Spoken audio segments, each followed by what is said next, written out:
Right, and we're back. So when I mention the word vocaloid to you, the words that probably come to mind are huh? And what if I told you one mad individual by the name of Ferry took a series of vocaloid songs and filled them to the brim with lore? But not any old lore. I'm talking the piece together Five Nights at Freddy's, scour the background, frame by frame analysis kind of lore. Now, with the nature of Vocaloid having very crunchy lyrics and vocals that are hard to pick out sometimes, and with the speed that the videos go at, it is pretty hard to unravel exactly what is going on, but with the gracious service of our Lord and Saviour, Ferry, we are provided with Google Docs that give us some explanation as to what is going on. But I am here to try and piece all of those things together to form a coherent story and figure out what really is going on in Parties Are For Losers. And while we had the Google Doc to help, as well as the comment section to look at all those different theories and tidbits, my greatest enemy would be translating Russian. Zoom, Херум! 260 уведомлений у меня в WhatsApp! И 57 групп! Кого вы мне заходите, что читать? Посрать не могу! But not to worry, as very recently, Ferry has released yet another document that will really help us in figuring out what is going on in Parties Are For Losers. That's right, there is a prelude comic called Execution, and that is where our story begins.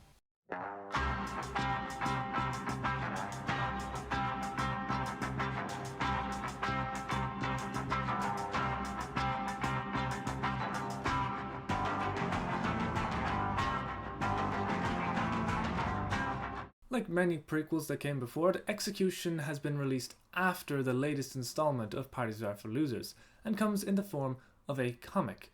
So, before you go into all of this, feel free to go and watch all of the Parties Are For Losers music, and if you went ahead and did that, welcome back. As for the rest of you, let's get this show on the road. Execution is a comic that was released in both English and Russian and does a phenomenal job at establishing the world that Parties Are For Losers takes place in. It is heavily inspired by the movie Stalker. It opens with our main protagonist, Yuri Beletsky, and I'm going to stop you right here. This guy is probably my favorite character in the whole series, and that is entirely based on the fact that he's just a sarcastic, rebellious teen, and any similarities in appearance between myself and Yuri are entirely coincidental. What? Anyways, Yuri Beletsky confronts his teacher, Nikita, about knowing his secret, that he's one of those freaks. For you see, the story takes place in an Eastern European city situated very close to an area of almost nuclear fallout, the size of a small country, that people refer to as the Zone. The Zone was created after some unexplained disaster 50 years ago, and it is strictly off limits, with the facility that provides the city's funding being in charge of anything that leads in or out of the zone. However, that doesn't stop people being fascinated by it, as children born from people who are affected by the zone's creation are born with mutations, and those mutations can be sensed by some people more so than by others, and that's what we are witnessing here with Yura. Yura explains that he gets this nauseous feeling around people with mutations, which is illustrated by these swirls overlapping the environment. Nikita brushes this off as just an odd feeling, but Yura doesn't budge and seeks to extort money from Nikita in exchange for him keeping quiet about it. Nikita tries his best to call his bluff, but they're stuck in a stalemate of neither one giving in. Nikita finds out that Yura is just desperately in need of money, and fast, so instead of letting Yura extort him, he offers the kid a job. But you're... So, you would work if you had the chance. Is that what you're saying? Yeah? I think I could introduce you to someone then. Nikita takes him to the house of Sergei Kazarin, who lives there with his sister Alexandra Kazarina, or just Sanya for short. Sanya answers the door, thinking it's just Nikita coming to visit, but when she sees Yura, a boy around her age, and her being not quite presentable for being outside, She dashes away to her room all flustered. It doesn't take Yura long to sense that this whole house is a den for stalkers. No, not stalkers in the typical sense, but a stalker being people who smuggle others into, and sometimes back out, of the zone, like in the movie Stalker. Sergei isn't at all impressed that Nikita has brought a 17-year-old in to work for them, but Nikita explains that Yura has such an acute sense for artifacts from the zone, his glasses being what Yura was feeling nauseous around rather than Nikita himself. This makes more sense to Yura, as mutations in anyone over the age of 12 were very rare to see. Sergei is impressed as even he would only be able to sense that the glasses came from the zone only while focusing. What makes these glasses so special? Why, they are almost indestructible. Anyone who wears glasses knows this is the most valuable object in the world, and definitely worth being arrested for possession of contraband. So Sergei considers hiring Yura, and he also offers a job to Yura as Sanya's maths tutor. They have a bit of a back and forth until Yura agrees to the pay, and to also not blow their whole operation by reporting them to the police. Gee, 2 job offers in one day. Can a hard-working student really fit that much into his schedule? Although, the girl is kinda cute. Hey! Hear that, Sashok? Don't get any ideas. Got it? Got it?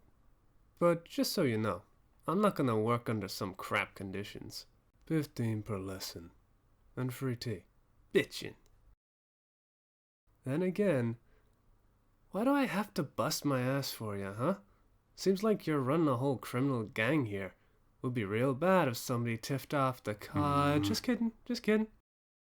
Don't go to the police. We don't want to make your mother worried, do we? Of course not. Attaboy. As Yura leaves, his hand hovers over the call button. He can make a lot of money for turning them all in. But nah, fuck authority. It's teenage angst time. The execution comic not only fleshes out the world, but is also really entertaining to read. The relationships and characters really get fleshed out, especially the relationship between Yura and Sanya. Yura being this rebellious teen that goes to parties and blows off classes, while Sanya being born from a stalker, while only having the mild mutation of albinism, was still shunned by the general public for having any sort of mutation whatsoever, which caused her older brother Sergei to be very protective of her. So, rebellious teen without a cause? And a sheltered youth? Sounds like we're gonna be sneaking out to a party. And so, the Parties Are for Losers saga begins.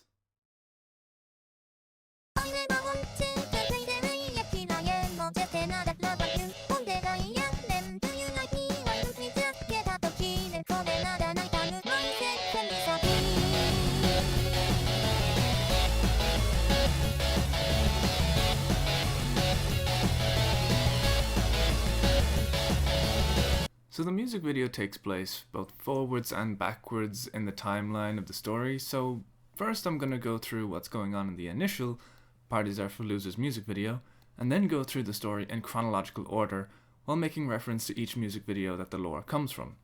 Parties Are for Losers opens with Yura and his gang of friends, including Sanya, with her soon-to-be signature weapon of a baseball bat, at one of the many parties he goes to try and forget about the hardships of his life.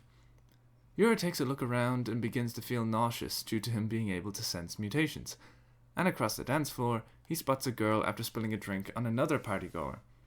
Before the gang member she pissed off can do anything though, Sanya intervenes with her baseball bat, and then Yura and his gang jump into action to start a fight between his gang and the gang that the girl spilled a drink on. The girl is thankful and reveals her name to be Katya, or Katie, and that she had ran away from home and had no parents. Yura and Sanya take her under their wing, and they grab food, go to the smoking area until Sanya's older brother Sergei comes to collect her from the party after hearing about the fight. He notices strange scars on Katie's arms, but I'm sure that's not important. As it's just Yura and Katie left at another party, Katie insists that while they get to know each other, that Yura just go ahead and open up about stuff.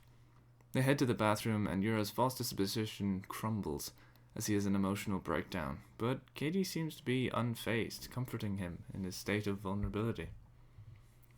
When Yura arrives at Sergei and Sanya's house with Katie, it is revealed that Sergei had contacted the authorities to report the girl, but didn't expect to see an entire containment unit from the facility to show up. In a moment of intense stress and self-defense, Katie's mutation reveals itself. Large growths of flesh burst out to attack the SWAT team that had come to take her in, and as chaos ensues, Sanya is knocked out. The next thing we see as Sanya awakens is Yura watching a van drive away, assuming that Katie had been taken away in it. Reading through the Google Docs and character bios, we learn that Katie's mutation is caused by stress, but her flesh growths can only be removed manually. Hence the peculiar shaped scars on her arms, which she usually covers with bandages. As a result of this, she has quite a high stress ceiling and high emotional intelligence, which we see then Yura has a breakdown in the bathroom, and she comforts him through it so seamlessly. So where did Katie come from? How was her mutation so powerful? Was she the only mutant of this power running loose in the city?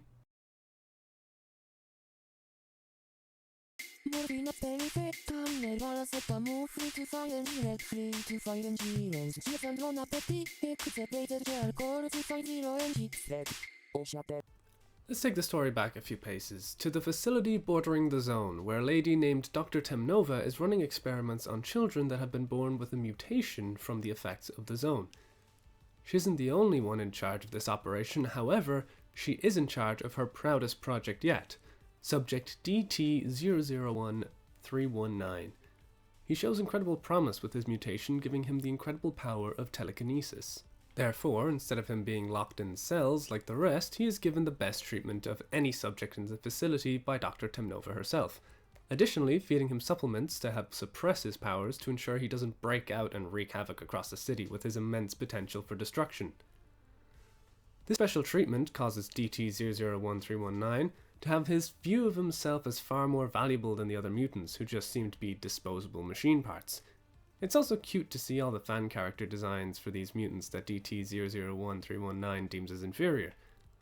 All would be fine except the board in charge of the facility deems DT001319 financially impractical and a danger to the employees and must be terminated. Dr. Temnova secretly passes this notice to DT001319 and he reads it in the bathroom so no cameras or guards can see his reaction. He is to be terminated after the next upcoming KT003405 experiment. However, during said experiment, he decides to make his escape and in turn frees KT003405 from her restraints also. This all went according to Dr. Temnova's plan, and she expects that after DT001319 has fully escaped, he shall eventually return to her so she can continue her work on her most successful test subject. While Like a Dog is said to be the final song that Ferry had planned to release in the series, it also makes sense to place it on the timeline here, as Dr. Temnova, watching her experiment now freed from the facility, shall one day return back to her like a wounded dog to their owner. At this point the story diverges into two paths, as DT001319, now free, taking on the name Dmitri, parts ways with KT003405, now taking on the name Katya, or Katie, who feels the urge to explore this new world and make new friends, but Dmitri seeks to keep his head low and out of trouble for as long as he can. They both throw on tracksuits as disguises to hide their identities as test subject mutants. Katie heads out to find friends, and Dmitri heads out to find someplace safe to hide for however long he can. Katie's story is shown from several perspectives. Yura's, in Parties Are For Losers, which we've already gone over, from Sanya's perspective in False Disposition, which is more exploring her relationship with Yura and how she was introduced to the parties that they go to after Yura had become her maths tutor, and additionally, it's revealed that Yura is headed off to the zone for the first time while planning a way to free Katie, and we also catch glimpses of the work that Yura has been doing with Sergei since being hired in the Execution comic. In Katie's official guide to coolness, we see the escape from the facility and her breakaway from Dmitri from her perspective as she breaks into the club that Yura and his gang are at. We also see an additional scene after Yura's breakdown. He confronts Katie about her mutation, that he knew what she was from the moment he saw her. Yura comforts Katie and assures she won't be reported to the authorities, and he'll convince Sergei to leave her off. But Katie refuses to reveal the nature of your mutation until the SWAT team arrives and she lashes out.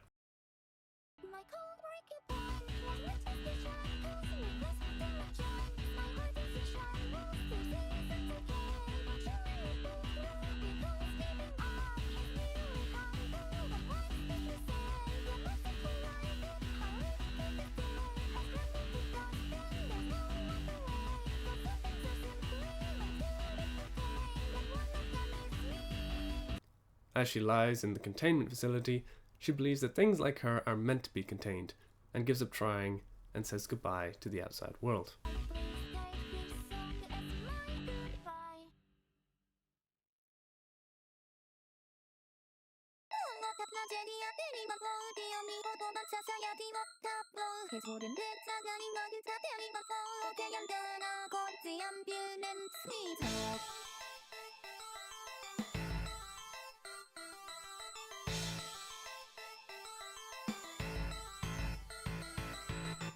Meanwhile, Dmitri comes across a girl named Anna Beletskaya, or more simply, Anya, the greatest walking disaster of a person you will ever see. She's also the half-sister of Yura. Given the very detached relationship her family has with each other, her brother being a loser and her mom being a whore, literally, she instead spends her time stalking a stalker named Olga Orlova, or simply, Olya. Anya follows Olya towards the zone, only to be caught by several thugs, and hoping for Prince Charming to come save her, in bursts Dmitri to save the day. But while he possesses immense mutant powers, he doesn't want to out himself, so he gets his ass handed to him, and gets laid out in the garbage. Anya and Olya take Dmitri back to Olya's place to rest, heal, and eat. Anya begs for Olya to let him stay at her house, and she eventually gives in.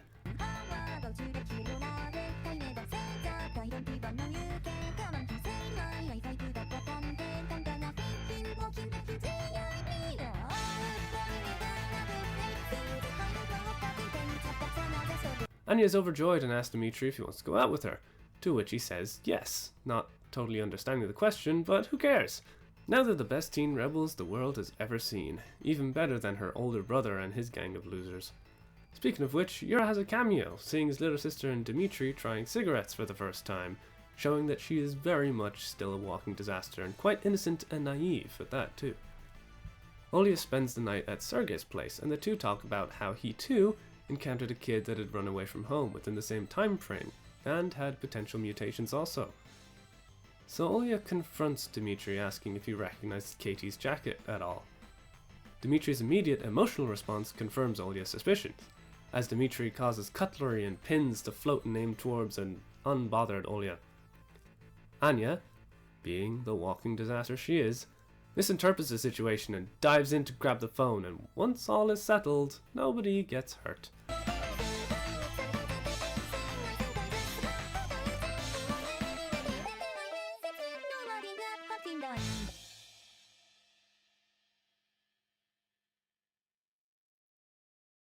However, Olya has business elsewhere. Herself and Nikita are taking Yura into the zone for the first time. So this is where the Diverge storyline takes a break, and it's where we're going to take a break also to talk about how Ferry masterfully portrays all these characters and their personalities in the short amount of time that each of them are given to be on screen. We see this especially done in the Execution comic, where they are actually given enough time to develop. And Ferry achieves this by using two key details: their facial expressions and their dialogue. Let's take Yura for example. Ferry shows that Yura is a very nonchalant, I know more than you kind of teenager, by the way he walks around with a smile brighter than the most relentless sun, but also by the way he speaks, not fully bothered to finish or start words, speaking informally to even his teachers, showing that he quite simply has no respect for authority, portraying him as the rebel he is. However, the slight beads of sweat you can see on his temples, showing us that he is flying by the seat of his pants. And while he's flying by the seat of his pants, we see that any of his gambits or false claims fall apart at the slightest bit of scrutiny because he's just improvising, he's winging it, he doesn't know what he's actually doing, and it's brilliant to see. In contrast to this, his half-sister Anya is the furthest thing from being cool and collected, with wild, overreactive facial expressions and literally vibrating when she word vomits all over Dimitri as she's talking about her life in Punchitpunk. Given the fast-paced nature of all of their music videos, Ferry does an amazing job at instantly establishing what a character's whole deal is by the slight glimpse that we get of them in each video. Now returning to your regularly scheduled lore deep dive, we take things at a more slow and careful pace as we head into the zone with Olya, Yura, and his former teacher, Nikita. The mill is where I personally got lost when following this story all on my own without the help of any Google Docs or such. From what I could tell, the mill opens with the instrumental from False Disposition, showing that this is where the story is picking up from, in case you couldn't quite follow, which I don't blame you for. The mill, in my opinion, is still one of the hardest of the music videos to follow. I had to frame by frame this one nearly, especially with my arch nemesis, having to read the captions to translate the Russian. The journey into the zone cuts between the present and a previous mission a long time ago where Olya, Sergei, and Nikita's brother were exploring a place in the zone called the Meat Grinder. You can tell it's in the past because of her longer hair. I would admit I had to rely on the Google Doc for most of this, except for the end, but in the flashback to the previous mission in the Meat Grinder, it had dissolved half of Nikita's brother's body, and Sergei, maybe playing favorites, saves Olya so that all she lost was an eye. Nikita, now in the present, feels some resentment and distrust towards Olya because she works an office job organizing the facility's border patrol routes, but she also has no talent or ability to sense things in the zone. Some people call her skilled or a careful planner, but Nikita just thinks that she lucks out the whole time. The journey continues and Yura finds a funky little glowing cube near the batteries that they were venturing into the zone to retrieve and appraise in the first place. The group see the cube as having little value or significance and allows Yura to keep hold of it. As we hear the false disposition motif used once again, a bullet whizzes past Yura's face and hits Nikita in the chest. In a brief moment, the border patrol guard that shot Nikita recognizes Olya as their supervisor before Yura retaliates and shoots that guard in the head. Olya raises her hands in surrender as the two get captured by the border patrol instead of shot on sight, thanks to Olya's position in the facility's offices. So, there goes Nikita, Yura's mentor and now definitely former teacher. The bullet just barely grazing Yura's cheek and plunging into Nikita's chest, Yura is now armed with a scar on his face full of character development. This close call with death and instant reaction to shoot another man in the head straight afterwards begins to show us a darker side to this troubled youth that we had previously only caught juvenile glimpses at. This, however, is where I will place the song Message Lost into the timeline, as it is a character piece about Nikita. No better time to examine the character than when he is lying on the ground bleeding to death. Ferry has broken down the meaning of the song lyric by lyric as it is sung from Nikita's perspective, reflecting on his life and his regrets about not living his life fully with his girlfriend who got pregnant, Nadia. He believed he could live his life how he wanted to, since he didn't care about what other people thought of him. He predicted his death would be dull and boring, and now that he's here, he wishes he could go back and change it all. But that message is lost, as his consciousness fades away.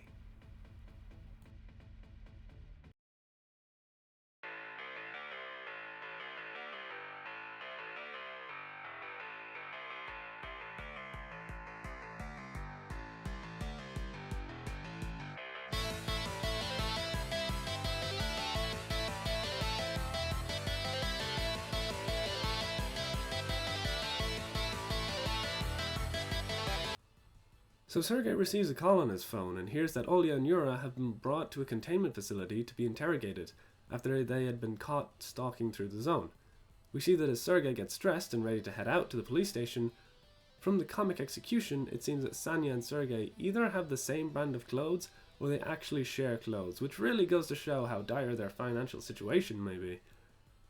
Nothing much to the story, just pointing out how subtle the storytelling is in the series and how fun it is to tease out the little details, which I'm sure you guys in the comments are going to do far more once this video is done.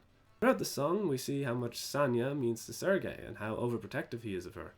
After Sergei finds out Olya has taken the blame for the shooting of the guard due to her position in the facility, and Sergei works a bit of charismatic magic, Yura is let off with a month of community service, but isn't too grateful about it, being the angsty teen ready to serve his time for what he did.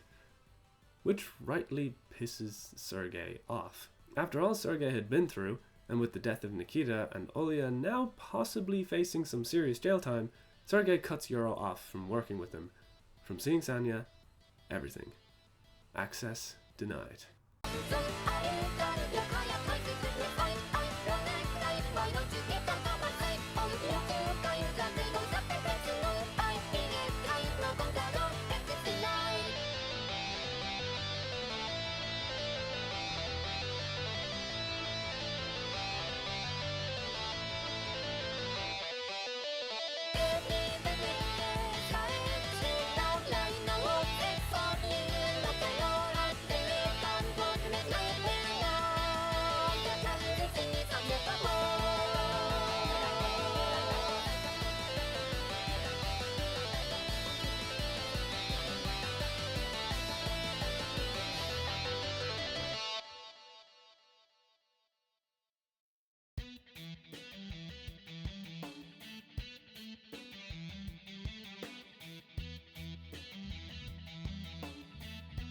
I don't know if you've been paying attention or not, but Yura is a rebel without a cause. So he immediately ignores that and sneaks into Sanya's room to go see her. He forgot his jacket, of course. He explains his side of the story to Sanya, and now he got his hands on a cube that glowed while in the zone. But not anymore. Also, he explains how Olya took the fall for him because she sees herself as so righteous. This is one of the first of many instances that I see Olya being portrayed in this sort of religious imagery of being holier than thou. Throughout this song, we also hear the lyrics, "Your heart is beating faster than it should," and "I wouldn't let you in, even if I could," showing that Yura knows there are feelings there between himself and Sanya, but because of Sergei he has to cut off all contact for her sake.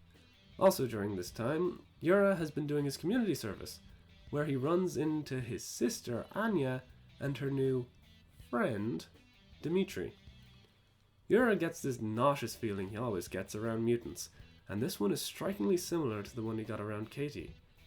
Occamsrazor declares that the simplest answer is usually the correct one, but he can't exactly go grabbing at this thin straw, especially after him being proven wrong when he accused Nikita.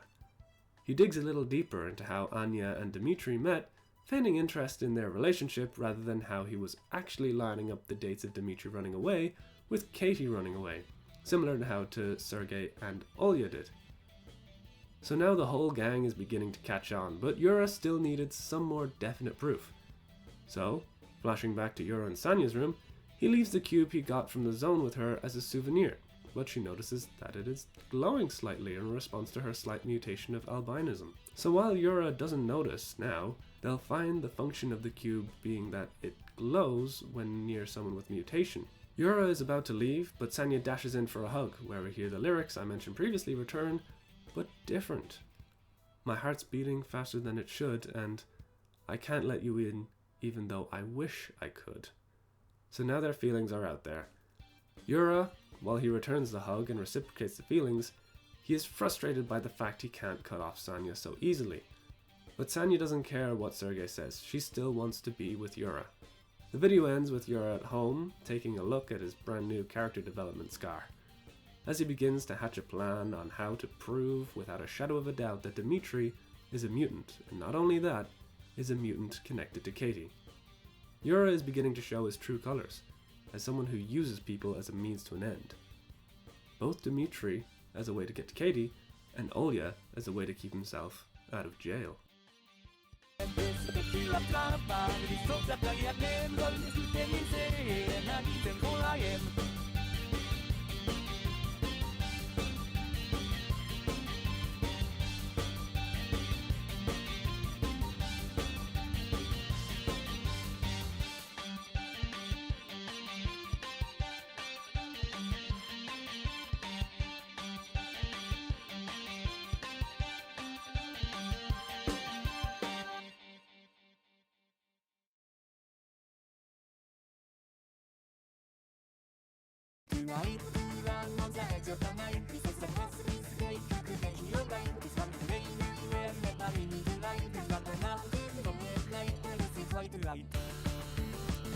Convergence by name, convergence by nature. The two storylines of Anya and Yura converge at this point, as Yura pays his half-sister a visit at Olya's house with the cube hidden, ready to be pulled out and expose Dmitri as a mutant.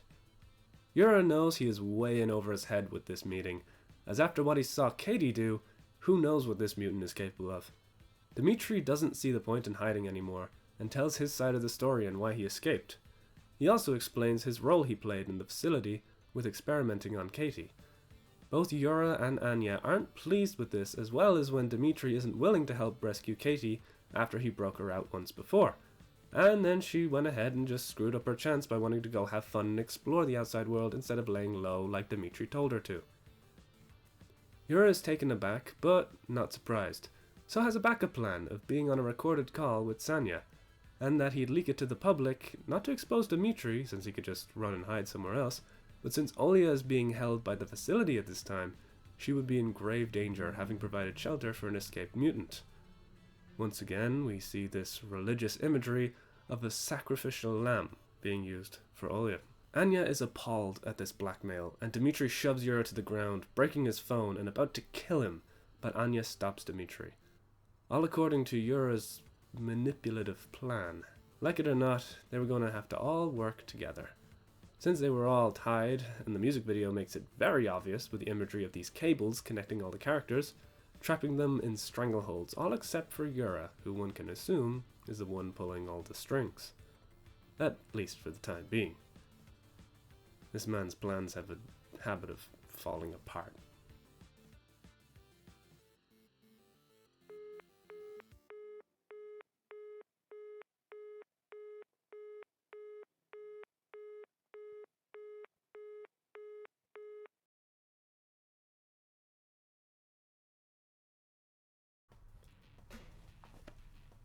I'm not gonna lie, I had to heavily slow down and comb through 100 epitaphs, but I also found that this song references nearly all the previous songs to come before it. Themill,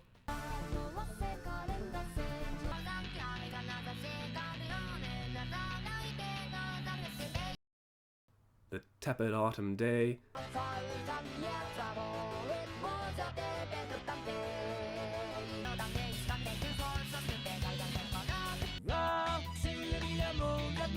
as well as the whole Russian roulette analogy of not being able to win, so just have fun while you're at it, which basically is Yura's whole mindset.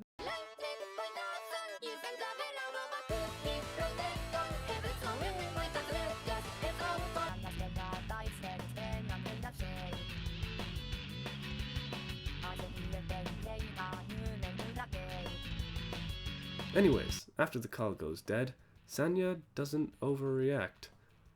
It's what she expected for someone who got too close to her.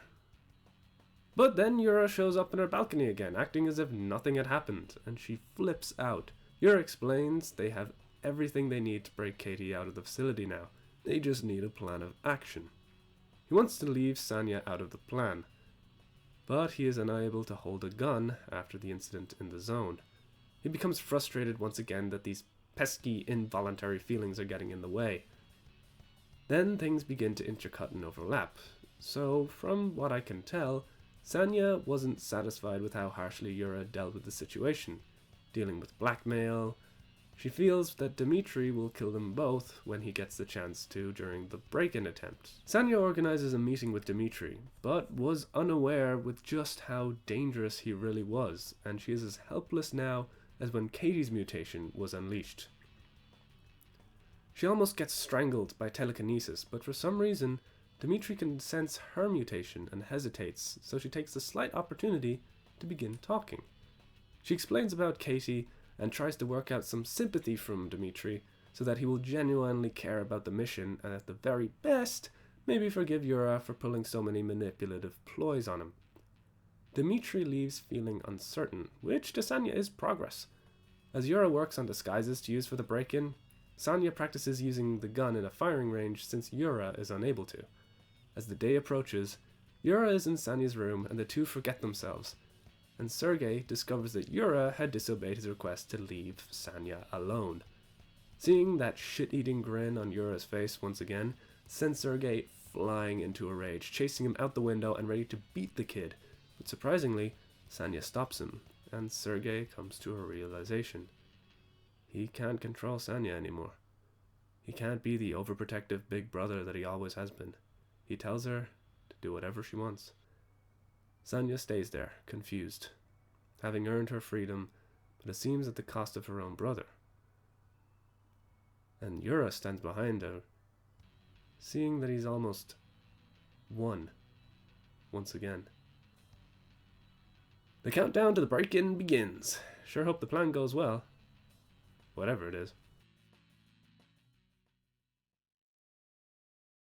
So that's the story so far. I would love to go into detail about every theme and reoccurring imagery that happens throughout the whole series, but I got sick during making this video and really run down, and I already tasked Brandon with making a video to cover for me to make up for the fact that I am not around to make this one.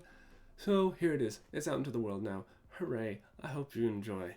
I don't know how many songs are left that Ferry is planning to make, but depending on how much you all enjoy this, I will make maybe a full completed timeline of this series if enough people like this. Until then, check out Ferry's channel and everything they have created and everything that they will create in the future, because they are so very talented and it's been so much fun to watch, analyze, and make a video about. Okay, join our Discord, become a channel member so I have to work less in my real job and I can work more on this. Like, subscribe, and take care of yourselves, because Lord knows I need to take care of myself right now. Have good lives, and I'll see you when I see you.